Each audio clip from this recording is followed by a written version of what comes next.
Joining us next in conversation, as we shift focus onto healthcare, in fact, the Universal Healthcare Access Coalition says its proposed framework for healthcare reform is practical, evidence-based, and capable of more immediate implementation. Let's find out more. Member of the steering committee, Dr. Simon Strachan, joins us next. The Honest Truth with Benito Vergotine. Smile 90.4 FM. Joining us this evening to explain why the national health insurance model is unfeasible and how their proposal could offer a realistic path for healthcare reform is a member of the steering committee at the Universal Healthcare Access Coalition, Dr. Simon Strachan. Dr. Strachan, good evening. Thank you so much for joining us tonight. Good evening. Thank you so much for the opportunity. My absolute pleasure. Firstly, when was the Universal Healthcare Access Coalition formed and why? So we formed in November last year, and we formed following the President's call for reasonable proposals on healthcare reform, and he asked for these after he had met with Business Unity South Africa and had suggested that they could submit a proposal to him. So the three leading groups within the South African Healthcare Access Coalition, the South African Medical Association, Progressive Health Forum, and the South African Private Practitioners Forum, the leadership of those three groups got together and we put together a proposal for health reform. And that's why we did it. We thought the voice of the healthcare provider should be heard. The voice of the person who looks after the patients, who have the patient's best interest at heart.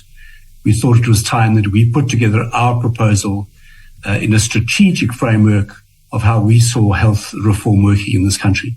Access Coalition, the Universal Healthcare Access Coalition, argues that NHI is unimplementable and unfixable. What are the biggest flaws within the NHI Act that makes it so unworkable? So the choice of our name is quite important in that we refer to Healthcare Access Coalition, Universal Healthcare Access. Whereas if you listen to the rhetoric around the NHI is presented as equating to universal health coverage.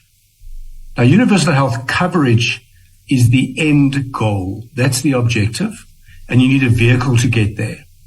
And we have been presented the NHI as the only option. We have no choice. That is what we have. Now, to achieve universal health coverage, what you need to be able to deliver is a healthcare service that has as little financial impact on users, in other words, on patients. It doesn't say that it's for free.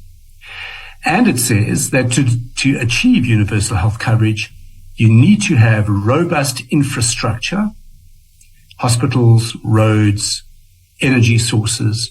You need to have the right geographic spread of facilities, healthcare providers, and that they are all well resourced, and that you have the right distribution of healthcare providers for each community. So therein lies what our goal is. Now, the NHI is presented as a tax-funded model. In other words, all of healthcare is going to be funded through tax.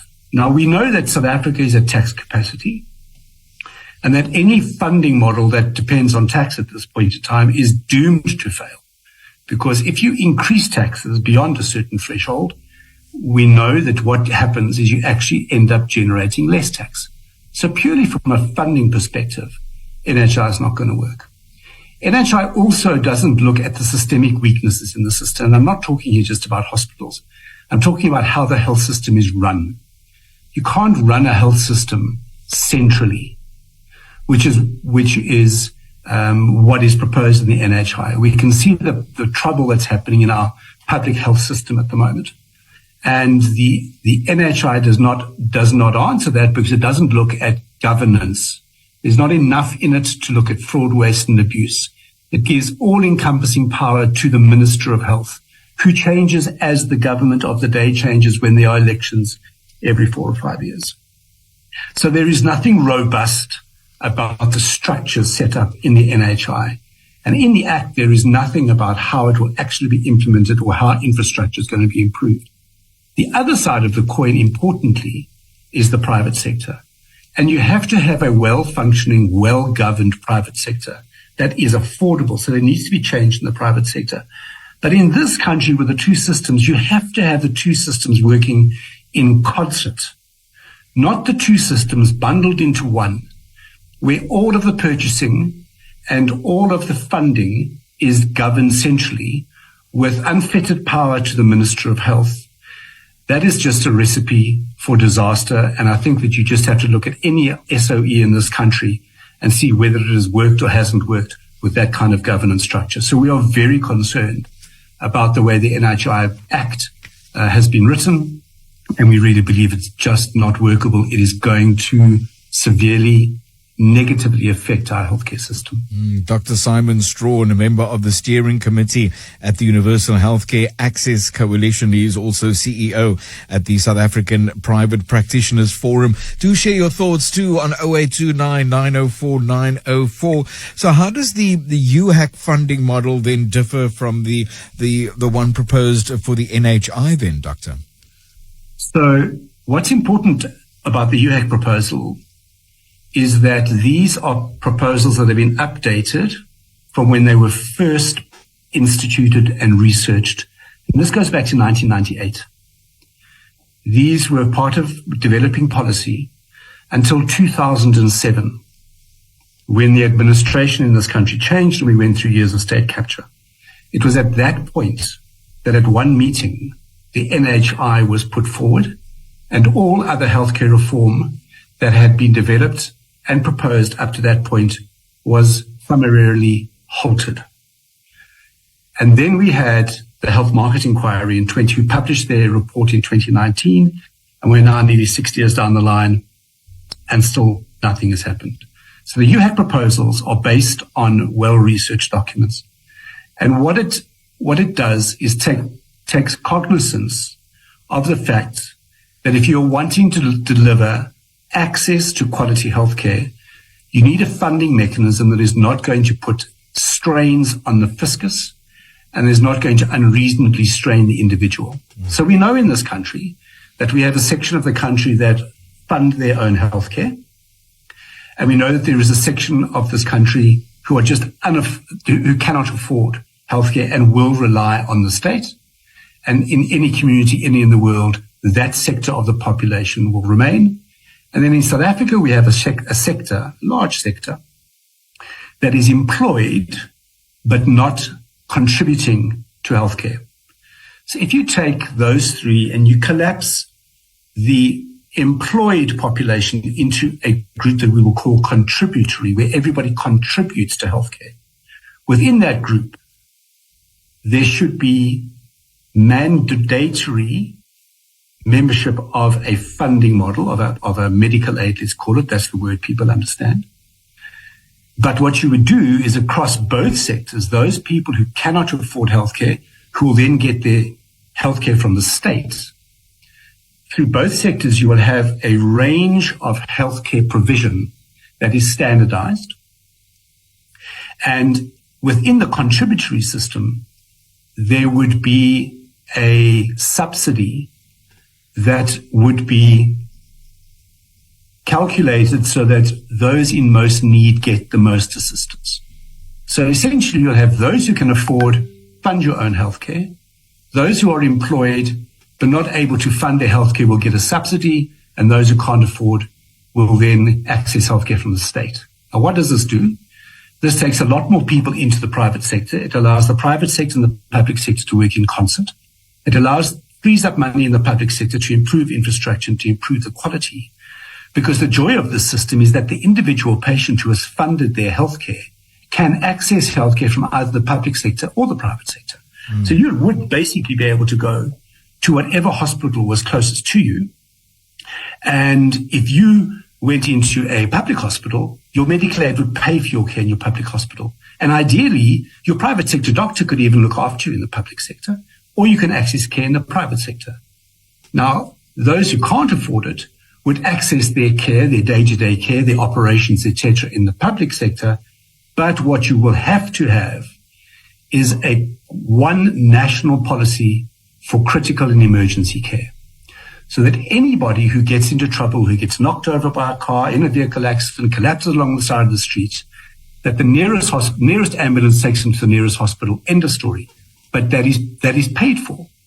That is either paid for by the state, if it is somebody who was not able to afford healthcare, or it is paid by medical aids. And that's how you can ensure that there's equity to access of healthcare, and that the funding is affordable. It requires significant improvement in the private sector, and it requires structural reforms, better governance and accountability in the private sector, and that is very clearly delineated in our proposal. Who would fund the subsidy, Dr. Strachan? Well, I mean, the tax credits that currently exist would be redistributed. Okay. And every medical aid, any funding mechanism within the contributory system, they would pay a premium into that subsidy as well. And within that contributory system, there would be risk equalization. In other words, no one scheme would be disadvantaged because they had a much sicker population, or they happened to be in a geographic area where the population was older or sicker. Remember, there's a large group of people who go into retirement, and at the end of retirement, there too is not as much funding. So all of that demographic and those metrics go into assessing what risk equalization is. So at the end of the day, the funding component, the medical aids that make up the funding component, are not competing so much on price, but they're competing on delivery and on quality of care. And the individual patients would then be able to make their own decisions about from whom and how they access their care.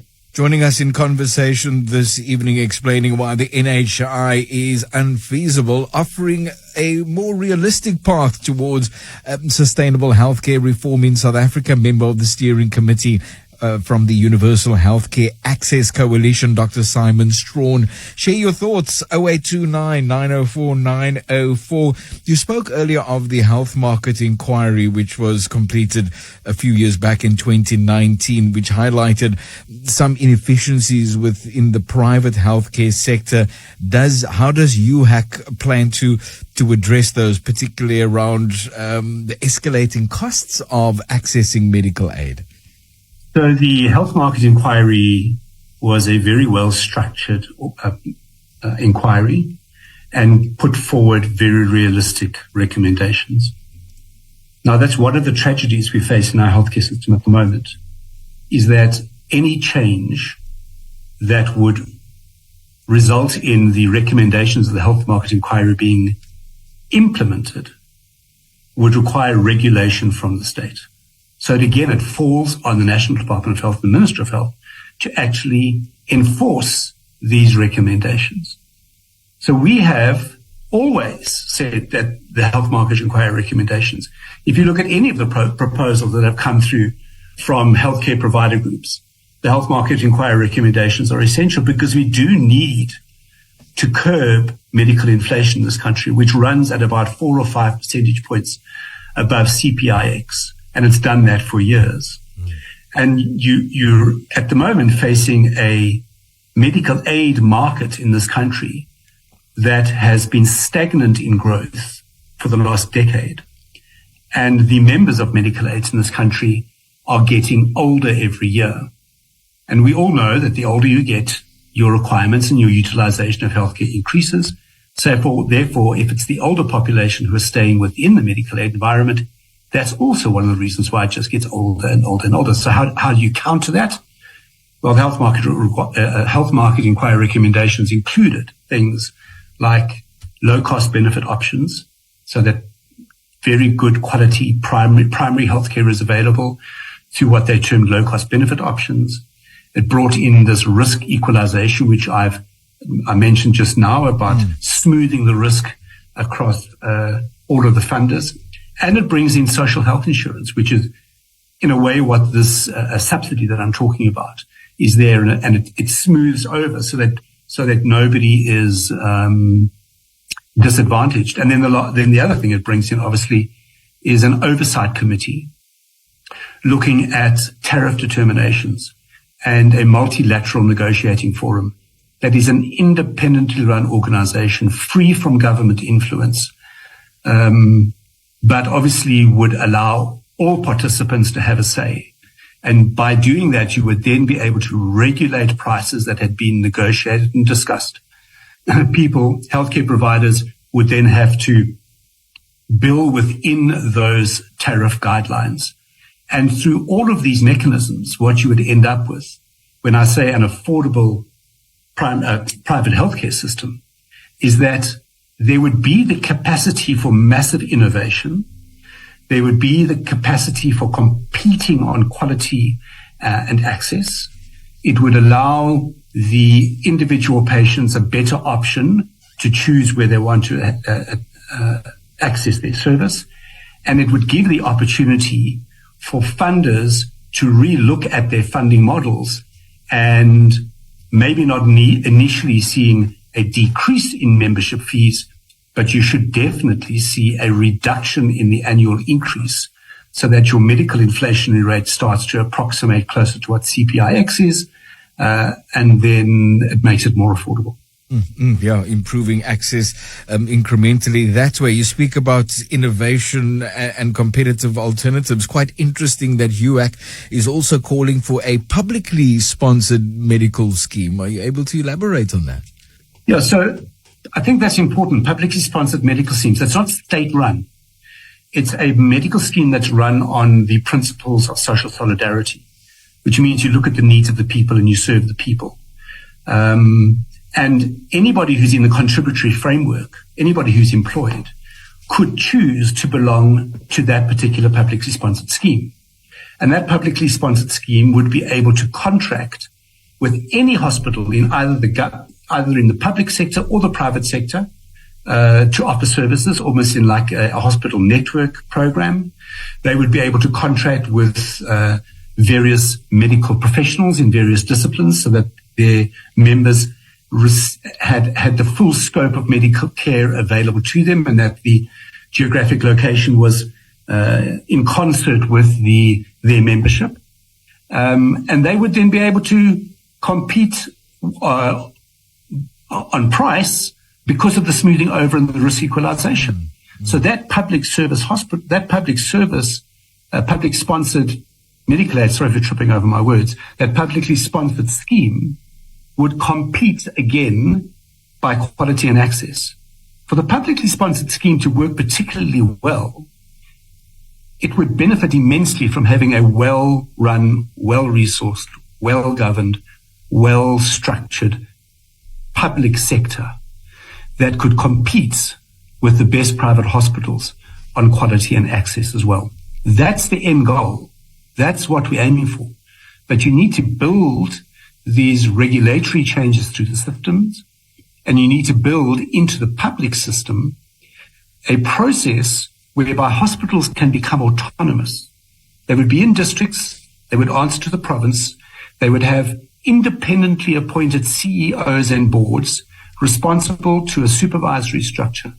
The CEO and the board would then also be responsible to the healthcare providers within the hospital, and they would be responsible to the community that they serve.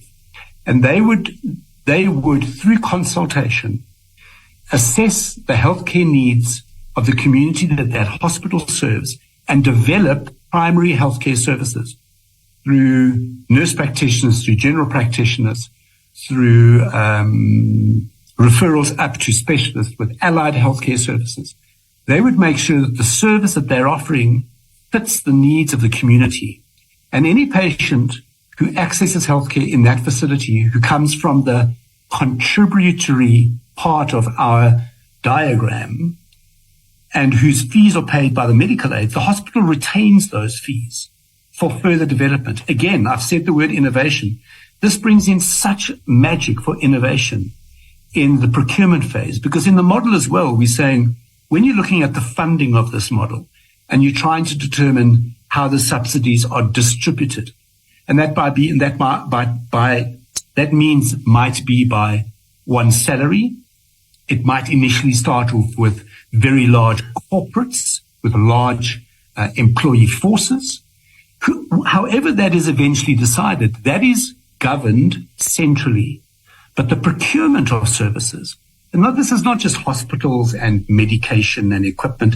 This is doctors. This is paying for doctors and nurses and physios and pharmacies and audiologists and occupational therapists. That is decided by the hospital who serves that community. And there again is the strength in this.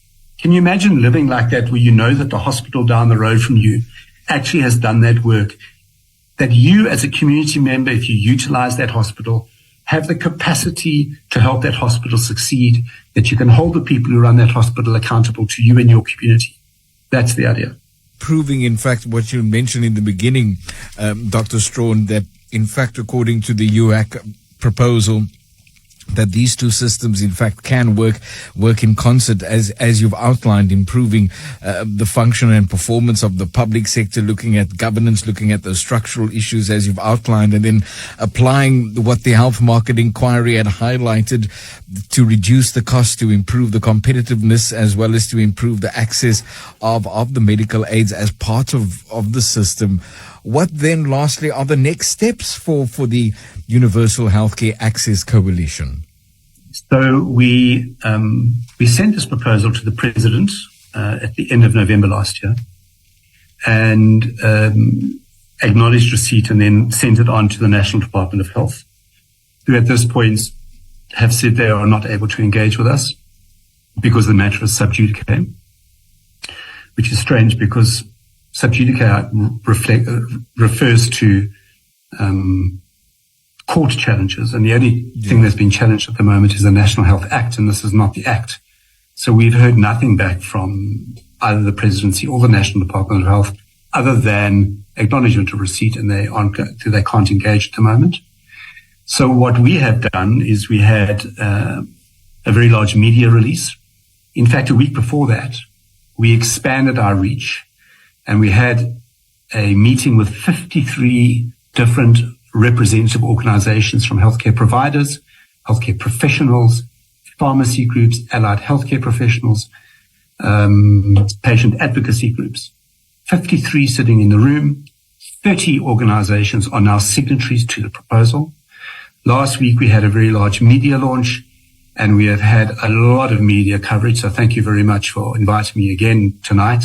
I think it's really important, because what are we doing? And I think this is probably the critical thing for everybody to understand. We are creating a convening space. We are creating a platform for dialogue on this proposal. The proposal is pragmatic. It is affordable, and it's scalable, and it, if implemented, will result in affordable access to quality healthcare. But it is a living document. So we need everybody who wants to have input to please do it. Get hold of us. Now, you can get a hold of us by just Googling UHAC, and you'll be taken to a website. Or you can, in fact, go onto YouTube and get onto our YouTube channel, which was launched just tonight. UHAC Health, UHAC Health. And on that, you will find a video of the proposal being explained to you. And there are 5 videos of various of the steerco doing interviews. And on our website, you will find the entire proposal, along with a summary that compares the proposal to the NHI. Everything is there for you. And if anybody wants to get involved, we are literally waiting. And what we are doing from now on is we're going to drive information through our YouTube channel. We're going to drive our information through op-eds in media. And we are reaching out to media to have open discussions and dialogue with whoever wants to talk about it. If they think it's rubbish, tell us, but stay at the table and let's fix it. If you think it's right and needs a little tweak, let's do that. If you think it's marvelous and you agree with it in full, sign it.